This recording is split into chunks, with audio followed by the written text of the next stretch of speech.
अब रविवार को अपन जो कुछ चर्चाएं करते हैं, आपके मन में कोई प्रश्न हो या किसी को और विषय पर चर्चा करनी हो तो वो अपन देख सकते हैं। रेज हैंड कीजिए आप, जिसको भी कुछ पूछना करना हो तो।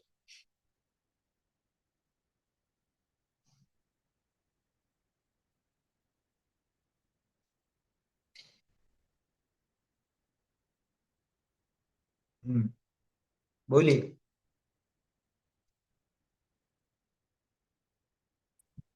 एक सुझाव था पंडित जी। बताइए। जितना आप पढ़ाते हैं उतने में से हफ्ता में या 15 दिन में एक बार क्वेश्चन आंसर का सेशन रखें तो कितना समझा हम लोगों ने, कितना पढ़ा। प्रश्नोत्तर का सेशन रखें ऐसा? हाँ, आप प्रश्न हाँ, राइज कर सकते करें। हैं। आप प्रश्न राइज करें और बस तो इसमें अब ऐसा पता करेंगे, अगर कोई ऐसा प्रश्न नहीं होगा, कोई चर्चा लायक प्रश्न नहीं होगा, तो फिर मैं आप लोगों से प्रश्न पूछ लिया करूंगा। ये अच्छा उपाय है। या तो आप पूछो, नहीं तो मैं पूछूंगा। ये भी ठीक है।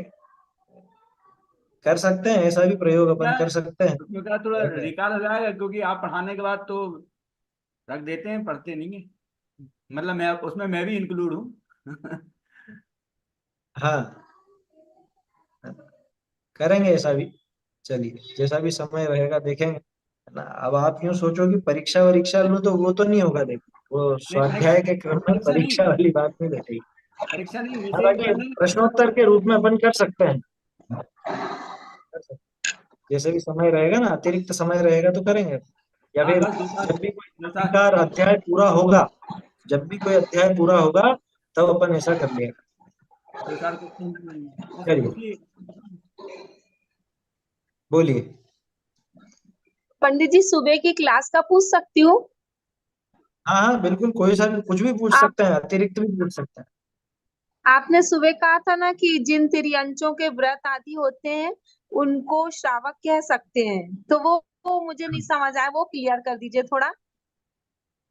देखो, श्रावक संज्ञा वास्तव में पांचवे गुण स्थान वाले के लिए, है ना। हाँ। माने दो हाँ। कषाय चौकड़ी का अभाव जिसको हुआ, दो कषाय चौकड़ी के अभाव रूप शुद्धि जिसको प्रकट हुई, वास्तव में हाँ। श्रावक तो वही है ना। वास्तव में हाँ। तो वही है, चौथे गुण स्थान वाला भी वास्तव में श्रावक नहीं है।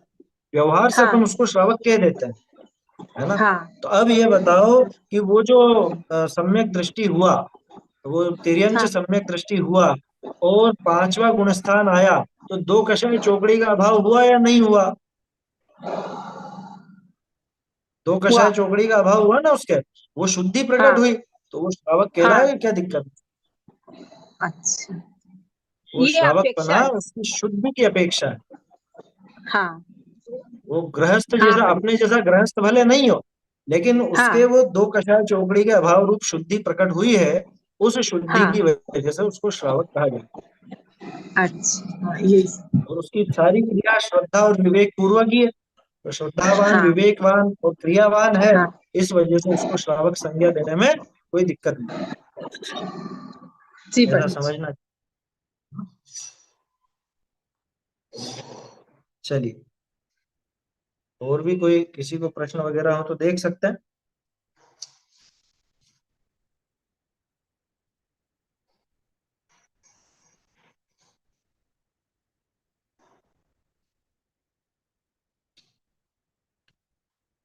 किसी को नहीं पूछना तो फिर मैं पूछूं।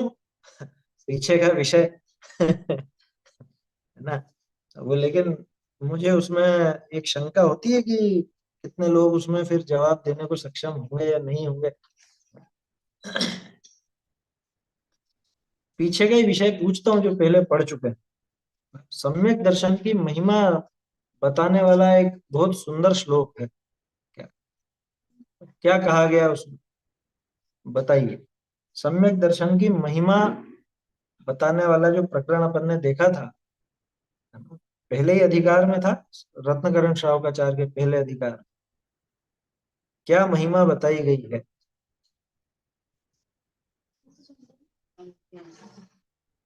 रेज हैंड कीजिए जिसको भी बोलना हो।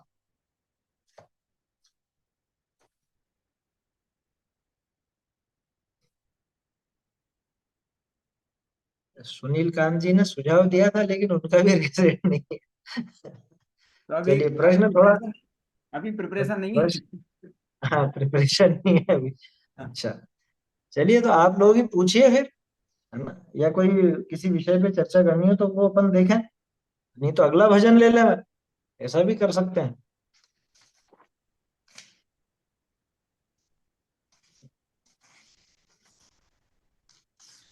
बोलिए।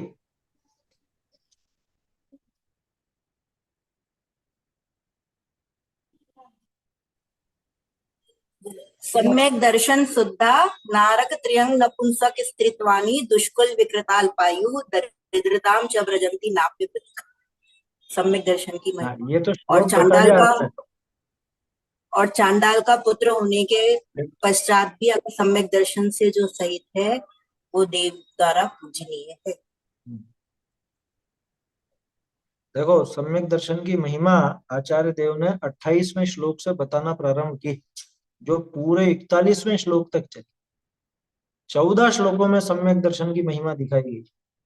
जो श्लोक में सुनना चाह रहा था वो था न सम्यक तो समम किंचित त्रैकाल्य त्रिजगत्य। हाँ, सम्यक तो जैसा तीन लोग तीन काल में और कोई नहीं, और मिथ्यात्व जैसा अश्रेयस्कर खोटा अपने लिए जगत में और कोई नहीं, ऐसा समझना चाहिए। और उसके आगे फिर बात आती है कि सम्यक दृष्टि जीव कहाँ कहाँ पैदा नहीं होता। वो असल में जो श्लोक आपने बोला वो सम्यक दृष्टि जीव कहाँ कहाँ पैदा नहीं होता उसके संबंध का श्लोक।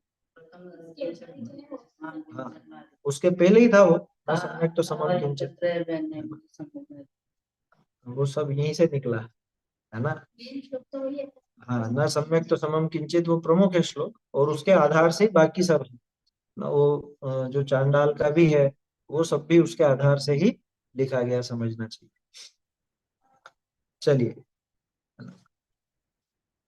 कोई प्रश्न हो किसी को तो बोलिए, नहीं तो फिर मैं और दूसरा कुछ पूछूं।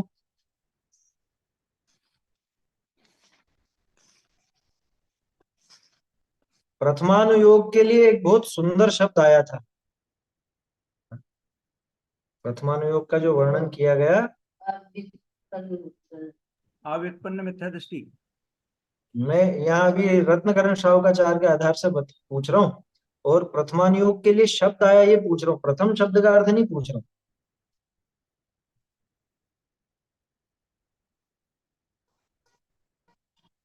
प्रथमानुयोग के लिए बहुत सुंदर शब्द एक दिया था सम्यक ज्ञान अधिकार में।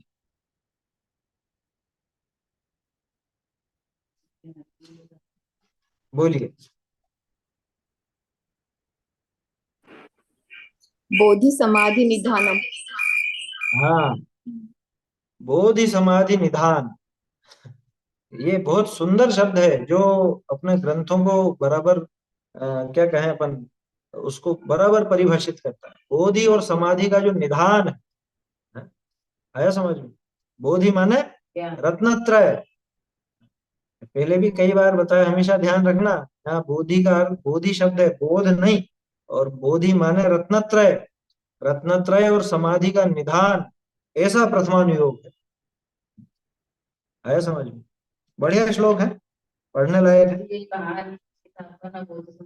हाँ, इसीलिए रखा गया, वो कहानी की किताब का नाम बोधि समाधि निधान प्रथमानुयोग की वजह से रखा गया, क्योंकि आचार्य देव ने प्रथमानुयोग को बोधि समाधि निधान। और देखते हैं ऐसे ही।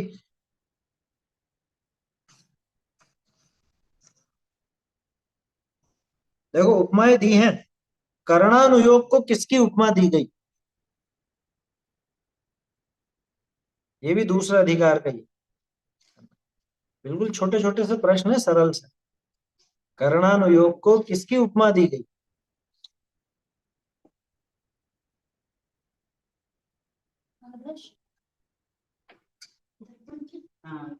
दर्पण की उपमा। आदर्शमेव तथा मति रवेति कर्णानुयोगम च।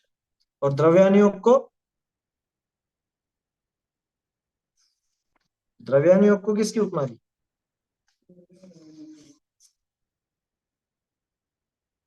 दीप। हाँ, दी दीपक की। द्रव्यानुयोग को दीपक की उपमा दी गई। द्रव्यानुयोग दीपक श्रुत विद्या लोक मातंत। ये मैं हमारी तो मूल श्रीमती जी ने श्लोकों से ही बताया है। पूछ रहा हूँ, बचने का नहीं। हाँ, ये हमारी श्रीमती जी ने बताया है। अच्छा अच्छा, बढ़िया है। चलिए आगे बढ़ते हैं, है ना। जो तीसरा अधिकार है, इसमें आचार्य देव इसका हो गया। सम्यक चारित्र, मतलब सम्यक चारित्र तो क्या कहें, ये जो बाहरी आचरण है, ये बाहरी आचरण कब ग्रहण किया जाता है, किसके होता है, इसके संबंध में एक बात बताई, बहुत सुंदर बात। और वो नियम है, एक नियम बताया। क्या नियम बताया, बोलिए।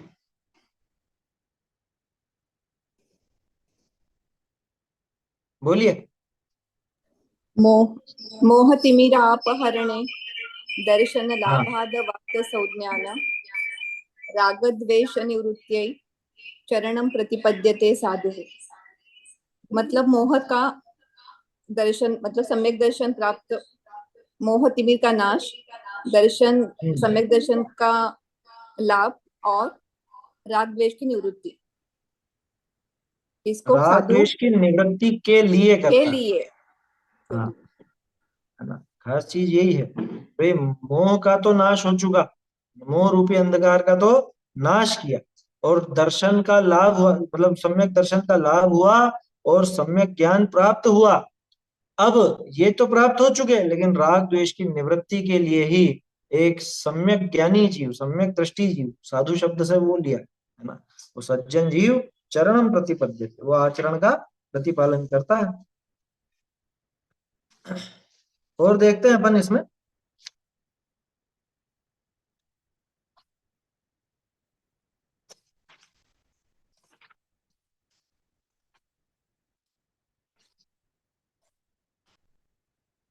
अहिंसाणु व्रत के अतिचार।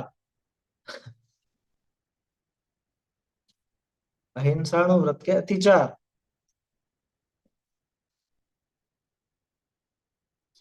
देखो ग्रंथ सामने होगा तो वो सब चीजें आ जाएंगी। अपन श्लोक पाठ इसीलिए करते हैं कि वो सारी चीजें याद आती रहे।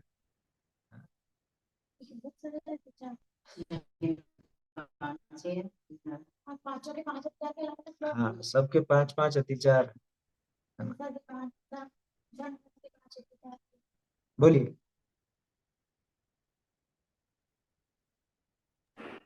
छेदन बंधन पीडन अतिभारारोपणम आणि आहार वारणम, आहार का नहीं देना, मतलब आहार इसमें वारण, रुका। आहार दूर कर देना, आहार हटा देना उसका, है ना? सही है ना? ऐसे ही अन्य अन्य अतिचार भी और दिए गए हैं।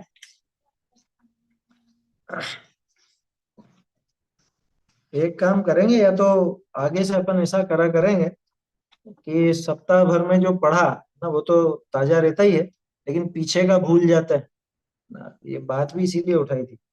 तो अगले हफ्ते से अपन जो बात करेंगे, तो जो 20-20 श्लोक करके देखेंगे। शुरू के हाँ 20 श्लोक आप पढ़ेंगे तो उसमें से प्रश्न अपन रखेंगे। हाँ, और टॉपिक ऐसे दे ही, देंगे। हाँ, टॉपिक दे दिया ना, ये 20 श्लोक देखेंगे अपन, 20-20 श्लोक करके देखेंगे तो रिवीजन होता रहेगा।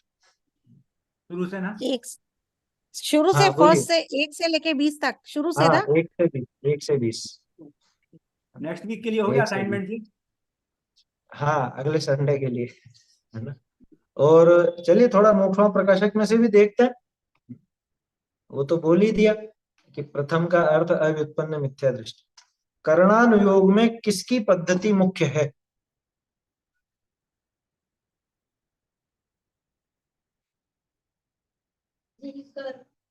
कर्णानुयोग में किसकी पद्धति मुख्य है?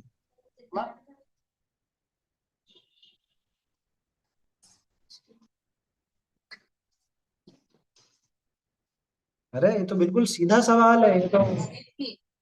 हाँ, कर्णानुयोग में गणित शास्त्र की पद्धति मुख्य, गणित की मुख्यता है ना, ऐसा समझना। और चरणानुयोग बाह्य आचरण की। मैं पद्धति पूछ रहा हूँ, चरणानुयोग में किसकी पद्धति मुख्य है?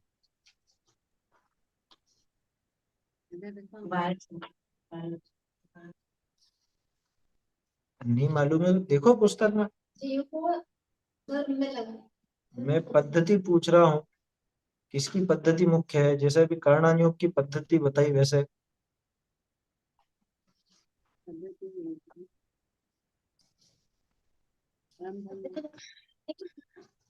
तो मुझे तो बहुत बुरा लगेगा ऐसे संडे को मैं ऐसे सवाल पूछा करूंगा तो। पद्धति माने क्या? पद्धति माने जैसा वर्णन किया गया है जिस शैली से।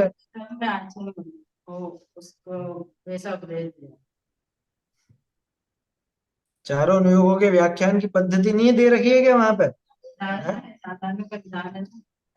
सुभाषित नीति शास्त्रों की पद्धति मुख्य है, इतना सीधा सा जवाब है उसका। ये तो मुझे बुरा लगने लग गया अब तो, प्रश्न पूछ करके क्या करूं, मुझे ऐसा लगेगा कि कुछ भी नहीं बताया। चलिए, तो चारों अनुयोगों में अपन ने देखा था, वैसे तो सबसे प्रमुख उसका दोष कल्पनाओं का निराकरण था, है ना, जो आखिर में देखा। और भी देखा प्रथमानुयोग में, प्रथमानुयोग किस तरह से जीवों को धर्म मार्ग में लगाता है। प्रथमानुयोग किस तरह से जीवों को धर्म मार्ग में लगाता है?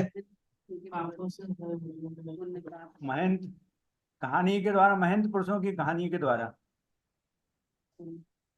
नहीं, ऐसे अधूरा है जवाब।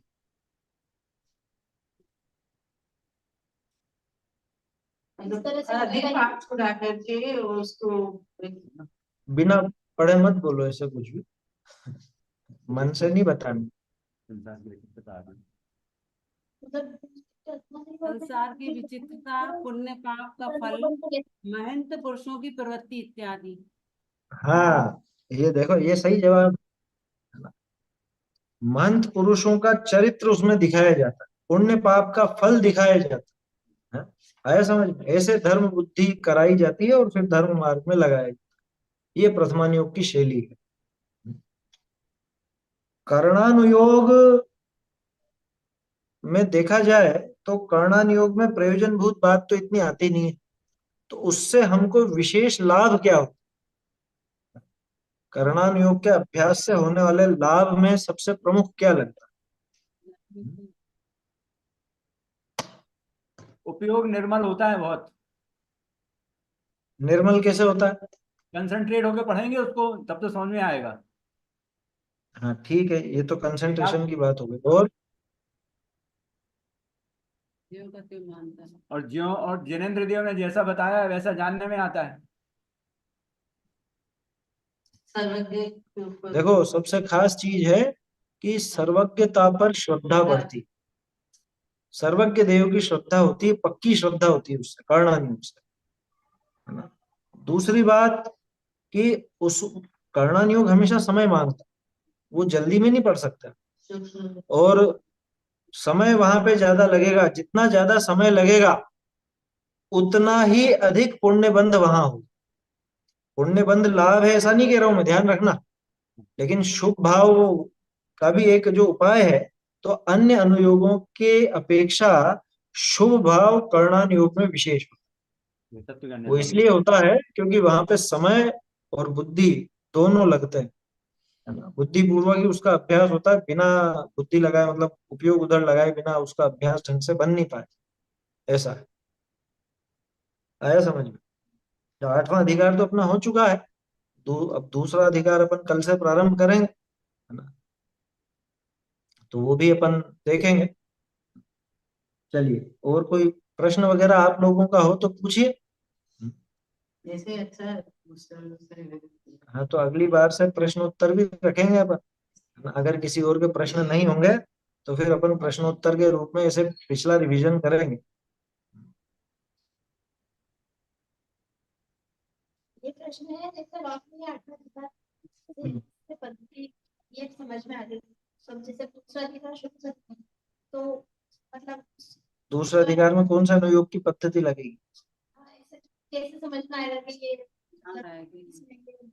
दूसरे अधिकार में आठवां अधिकार अपना पूरा काम आएगा, उसमें द्रव्यानुयोग और कर्णानुयोग की पद्धति लगेगी। ये जो अपन ने भी आठवां अधिकार पढ़ा ना, इसमें से द्रव्यानुयोग और कर्णानुयोग इन दोनों के संबंध की बातें मिला करके वो दूसरे अधिकार के अंदर आएगी। वैसे सबका शामिल रहता है, क्योंकि उदाहरण टोडरमल जी लेते ही हैं, और कुछ बाहरी आचरण संबंधी बात भी होती है, तो चरणानुयोग की बात भी आती है ना। तो वो सारी मतलब काम आएगा। अब आपको महसूस होगा कि अपन ने 8वां अधिकार पहले क्यों लिया।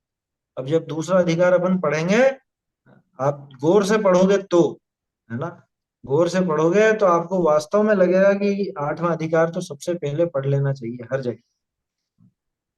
ऐसा है, कोई भी ग्रंथ पढ़ो तो जिस अनुयोग का ग्रंथ है, कम से कम वो अनुयोग की बातें 8वें अधिकार से जरूर पढ़ी, है ना? ऐसा वहां समझ में आए। 1 6 4 7 चलिए 9 8 2 3 5। बोलिए, कोई प्रश्न वगैरह हो किसी को तो बोलिए। एक मेरे मित्र हैं, हाँ वो भी मोक्ष मार्ग प्रकाशक के अच्छे मतलब स्वाध्यायी हैं।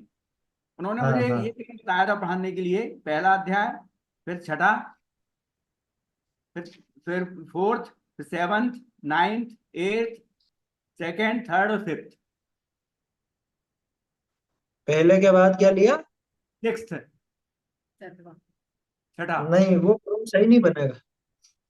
मतलब उनकी हो सकता है उनकी सोच वैसी हो, है ना, उन्होंने कुछ अलग बात उसमें देखी हो, लेकिन टोडरमल जी ने जो विषय का विभाजन किया ना, और आपने अगर पहले भी बात मतलब अपन जो चर्चा करते हैं उसमें पहले भी मैंने बताया, वो ग्रहित मिथ्यात्व को पहले लिया हो।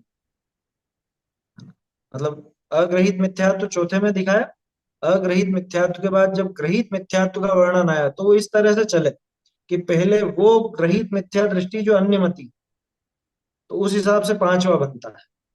उसके बाद मिक्स, जो अन्यमति भी हो सकते हैं, जैन भी हो सकते हैं, ऐसे, है ना। बल्कि मैं तो इसको यूं कहता हूँ कि 6 अनायतन वाली बात आती है 5वें में, 3 मूढ़ता वाली बात आती है 6ठे में, और उसके बाद जो जीव जैन है और जैन शास्त्रों को पढ़ करके भी जिनके ग्रहित मिथ्यात्व बाकी रह जाता है, वो 7वें में। तो क्रम तो यही बनता है। अगर आप मतलब चौथा, पांचवा, छठा, सातवां देखोगे तो वो तो बराबर क्रम। 8वें को आप पहले देख सकते हो, 8वां देखना भी चाहिए, आया समझ में? 8वें को तो देखना भी चाहिए, वो देखा भी सही अपन ने, उसी विचार से अपन ने 8वां पहले लिया, है ना। तो क्रम जो अभी बना हुआ है ना, वैसे इस क्रम में कमी कुछ भी नहीं है, कोई दिक्कत नहीं है, क्योंकि चौथा, पांचवा, छठा, सातवां इनका क्रम तो यही रहेगा, 100% यही रहेगा। पहले अग्रहित मिथ्यात्व की बात होती है, उसके बाद ग्रहित मिथ्यात्व की बात होती है। ग्रहित मिथ्यात्व के लिए पांचवा, छठा, सातवां यही क्रम बैठे। उनका हो सकता है कुछ अलग तरह का विचार हो, है ना, जो कुछ भी उनको लगा हो उसमें। बाकी मुझको तो ये जो क्रम है ये उचित लगता। 8वां जरूर अपन कभी भी पढ़ें, कोई भी ग्रंथ पढ़े तो उसके पहले 8वां पढ़ ले तो विशेष समझ में आएगा, है ना। इसलिए अपन ने ये ग्रंथ प्रारंभ करने के पहले 8वां अधिकार देखा। पहले का मतलब, क्योंकि पहला अधिकार तो मंगलाचरण जैसा ही था, और पहला अधिकार तो भूमिका बनाने के लिए था। मूल विषय तो अब दूसरे से चालू होता, और वो मूल विषय समझने के लिए यह 8वां अधिकार है। ऐसा है। तो ऐसे हर अधिकार में ऐसा पर्टिकुलर कोई एक नहीं, नहीं है, बिल्कुल भी नहीं, ऐसा कुछ भी नहीं। टोडरमल जी ने तो चारों अनुयोगों का सार लेकर के ग्रंथ बनाया है ना। दूसरे अधिकार में प्रणालियों के साथ नहीं नहीं, हाँ, दूसरे में कर्णानुयोग और द्रव्यानुयोग दोनों की मुख्यता से बात है, मुख्य रूप से कर्णानुयोग की बात है। तीसरे में कर्णानुयोग, द्रव्यानुयोग, चरणानुयोग तीनों की बात आ जाती है। ऐसा है। तो लगभग सबका ही चलता है। टोडरमल जी तो सभी अनुयोगों को मिश्रित करके बात करते, इसलिए वो अलग ही ढंग से समझा देते आसानी से। चलिए, और कोई प्रश्न हो किसी को तो देखते हैं। व्याख्यान की पद्धति और विधान। वो लगभग एक जैसी चीज है, पद्धति थोड़ी शॉर्ट में दे दी, विधान में लंबे में दी, है ना। मतलब क्या क्या कैसे वर्णन। हाँ, पूरा किस तरह से वर्णन है, क्यों है, वो सारा बताया विधान। और पद्धति में तो कि कौन से ग्रंथों की स्टाइल है, वो सिर्फ स्टाइल बताई उसके अंदर। बोलिए। जय जैन पंडित जी।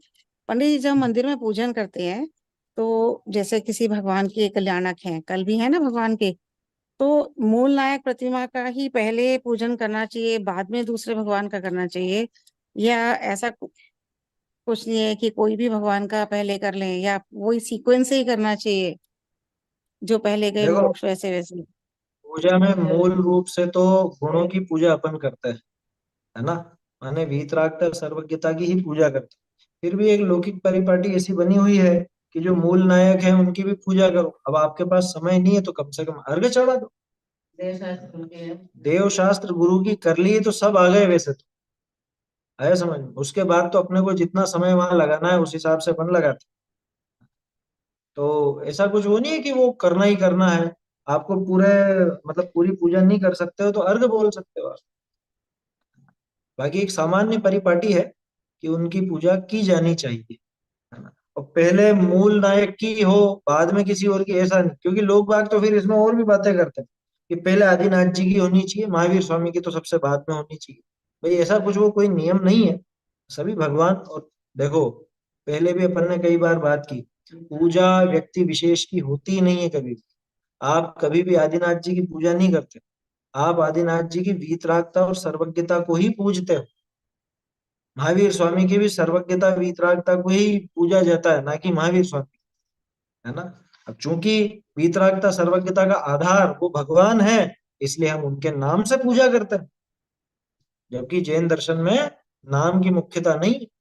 जैन दर्शन में तो अच्छा एक और चीज बताऊं आप, पुरानी पूजाएं आप देखोगे, पुरानी माने 500-600 साल पहले, आपको एक भी तीर्थंकर की पूजा नहीं मिली। आपको मिलेगी देव शास्त्र गुरु की, 24 तीर्थंकरों की, 20 तीर्थंकरों की, अकृत्रिम चैत्यालयों की, माने कॉमन पद इनकी मिलेगी। नाम की, नाम से तो बाद में चलने लगी।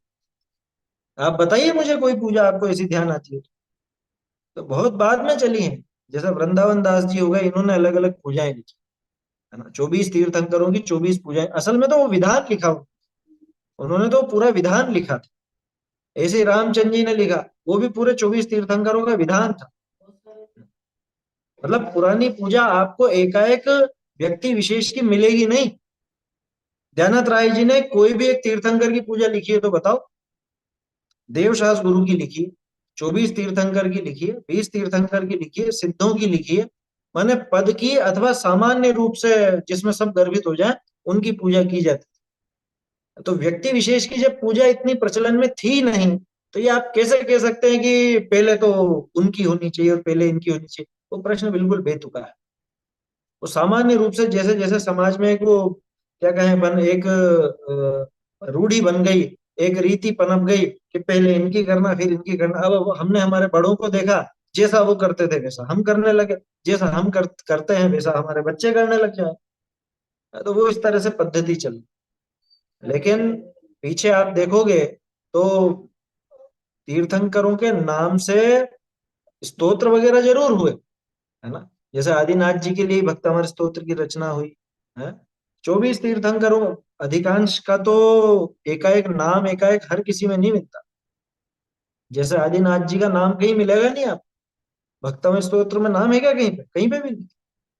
तो एक अनुमान किया गया, तो युगादो शब्द जो लिखा ना वहां पे, तो युगादो से ऐसा लगने लगा कि हाँ ये सबसे पहले यानी आदिनाथ जी के लिए बात आई। तो ऐसा एक अनुमान कर लिया। वो स्तोत्र किसी भी तीर्थंकर का, किसी भी अरहंत का है। स्वयंभू स्तोत्र लिखा तो उसमें 24 को नमस्कार किया, 24 की स्तुति लिखी, समंत भद्र स्वामी। आया समझ में। तो कहने का आशय यह है कि अपने यहाँ पे कोई व्यक्ति विशेष को लेकर के पूजा की पद्धति रही नहीं थी पहले, लेकिन बाद में अभी वो पद्धति ऐसी पनप गई। कवियों ने अलग अलग के नाम से बना दी पूजा। बल्कि अब एक थोड़ी सी मैं भारी बात कह रहा हूं, कई बार तो ऐसा भी लगता है कि लोगों को किसी पक्ष का मतलब किसी तीर्थंकर विशेष का पक्ष बहुत होने लग गया आज, और उस बहाने ग्रहित मिथ्यात्व भी पनप रहा है। ये भारी बात है थोड़ी सी कि हमको तो पार्श्वनाथ जी की करनी, हमको तो शांतिनाथ जी की, हमको तो मुनि सूरज जी की। उस चक्कर में ग्रहित मिथ्यात्व पनपा लेते हैं लोग। वहां पे उनको वीतरागता सर्वज्ञता पूजनी नहीं नजर आती। उनको तो यहाँ के आदिनाथ जी और वहां के आदिनाथ जी, यहाँ के पार्श्वनाथ जी वहां के पार्श्वनाथ जी। पागल हो गया बिल्कुल। हमारे आचार्यों ने, विद्वानों ने व्यक्तिगत रूप से किसी को भी हाईलाइट नहीं किया, पदों को ही हाईलाइट किया। पंच परमेष्ठी, 24 तीर्थंकर, 20 तीर्थंकर, जो भी पूज्य पद हैं वो कभी नाम लेकर के नहीं, नाम लिया तो सबका लिया फिर, हाँ नाम लिया तो सबका लिया। वृंदावन दास जी ने पूजा अकेले की नहीं बनाई, 24 की बनाई। आगे और भी विचार कीजिएगा। बढ़िया प्रश्न रखा आपने, क्योंकि इस बहाने ये बात तो सामने आई, थोड़ी बात खुलती है तो लोगों को पता चलता। लोग सोचते हैं ऐसा ही होता होगा पहले।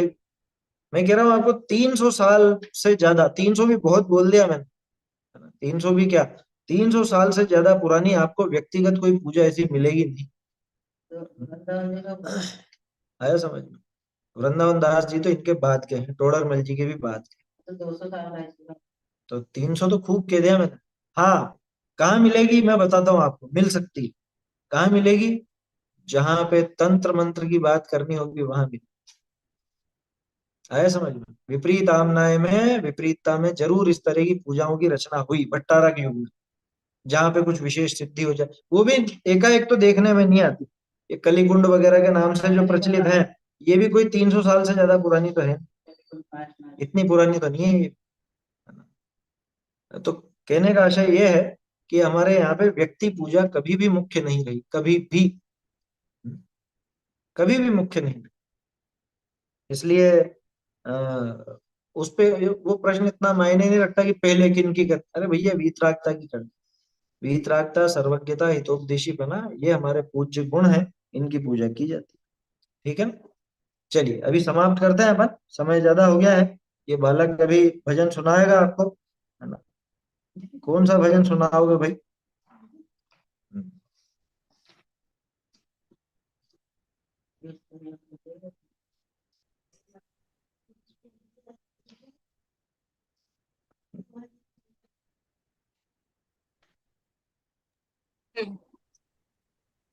बोलो। यह पंडित ज्ञानराज जी का भजन है। चेतन मान ले बात हमारी, चेतन मान ले बात हमारी, उदेगल जीव जीव, उदेगल, उदेगल जीव जीव, उदेगल, दोनों की विधि न्यारी, दोनों की विधि न्यारी, चेतन मान ले बात हमारी, जगति रूप विभाव, जगति रूप विभाव दर्शाई, मोख माया विकारी, मोख माया विकारी, चेतन मान ले बात हमारी, ज्ञानते तारा विदसित विराजे, ज्ञानते तारा विदसित विराजे, सोहम जपी सुखकारी, सोहम जपी सुखकारी, चेतन मान ले बात हमारी, चेतन मान ले बात हमारी।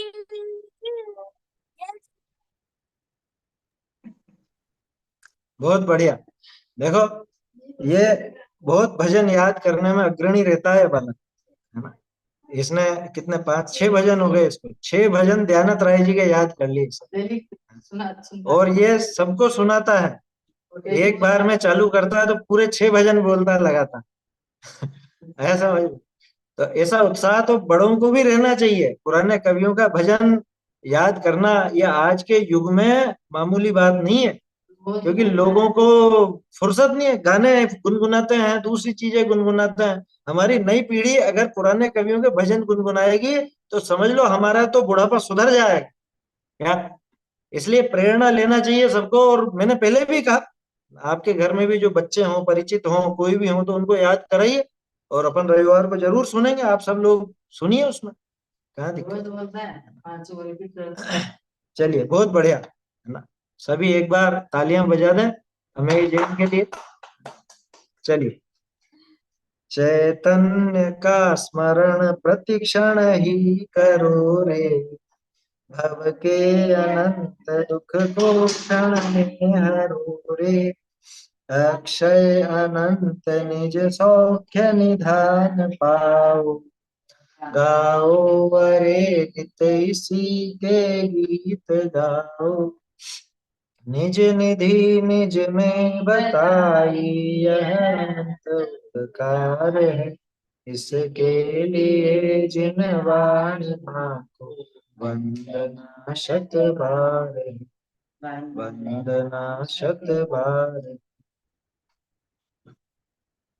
जिनवाणी माता की जय हो, जय हो, जय हो। सभी को सादर जय जय।